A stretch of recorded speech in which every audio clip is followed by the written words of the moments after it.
এই যে হোটেল, সেই হোটেলের মূল যে অংশ সেই অংশটি খোলা রয়েছে, পরবর্তী ভেতরের যে অংশগুলি সেগুলি বন্ধ রয়েছে।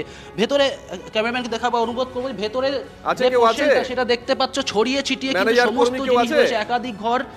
সেই ঘরগুলি কিন্তু একেবারেই এই মুহূর্তে কিন্তু একেবারেই ফাঁকা। তবে এখানে যে রান্না বান্না করা হতো, কেউ যে থাকতো তার কিন্তু উপস্থিতি এই যে কড়াই থালা এই সমস্ত কিছু কিন্তু এখানে রয়েছে। একটা গ্যাসের ওভেনও রয়েছে এখানে, যে এখানের পাশাপাশি দেখতে পাচ্ছ যেখানে বিভিন্ন ধরনের নেশার জাতীয় দ্রব্যও পড়ে রয়েছে বিভিন্ন ধরনের। অর্থাৎ এখানে যে একটা আখড়া চলতো, অর্থাৎ এখানে যে একটা বোমা বাঁধার কাজ চলতো, তৃণমূল নেতারা যে ওখানে উপস্থিত থাকতেন তারও একটা প্রমাণ রয়েছে এখানে।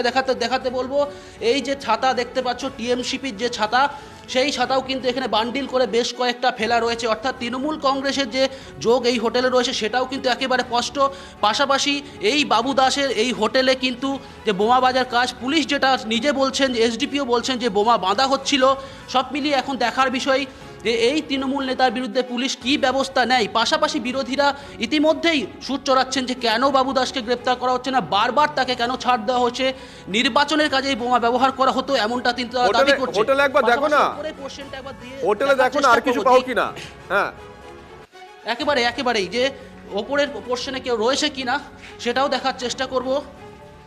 দেখো এই মুহূর্তে ওপরের যে পোর্শন, দোতলার যে পোর্শন, সেই রুমগুলি কিন্তু একেবারেই ফাঁকা এই মুহূর্তে সেই রুম কিন্তু একেবারেই ফাঁকা রয়েছে, কেউ নেই। হোটেল সম্পূর্ণভাবে খালি করা হয়েছে। আরও একটি রুম রয়েছে, পাশের সমস্ত রুমগুলি, এই রুমটাও কিন্তু একেবারেই ফাঁকা। অর্থাৎ এই রুমগুলোতেই কিন্তু কোথাও বা কখনো হয়তো এই রুমগুলোকে ব্যবহার করা হতো। একেবারে ফাঁকা হোটেল, একদিকে হোটেলের উপরের অংশে কাজ চলছে, তার ঠিক নিচের তলাগুলিতে এইভাবে দেখো একেবারেই সিসিটিভি ক্যামেরা বা কোনো কিছুই এই মুহূর্তে কিন্তু হোটেলে নেই। এই বিদ্যুতের যে সংযোগ সেগুলো কিন্তু এই মুহূর্তে খোলা রয়েছে। শুধুমাত্র দু একটি জায়গায় এইভাবে কিন্তু তার দিয়ে দু একটি বাল্ব এখানে জ্বলছে, আর সেই টিমি আলোর মধ্যেই কিন্তু এই ধরনের কুকাজ করা হতো, অর্থাৎ বোম বাঁধা হতো এমনটাই কিন্তু মনে করা হচ্ছে। পাশাপাশি এই যে হোটেল, এখানে কিন্তু কেউ বা কারা যে শুয়ে থাকতো, এখানে যে শীতের যে চাদর ঢাকা বালিশ সেই সমস্ত কিন্তু রয়েছে, কিন্তু এখানে যে কেউ থাকতো তার উপস্থিতি কিন্তু একেবারেই পরিষ্কার হচ্ছে এই হোটেল থেকেই। পাশাপাশি এই হোটেলের আরও একটি রুম রয়েছে, সেই রুমটাও গিয়ে দেখব। এই রুমে দুটি চেয়ার রয়েছে। হোটেল কিন্তু একেবারে সম্পূর্ণভাবে ফাঁকা।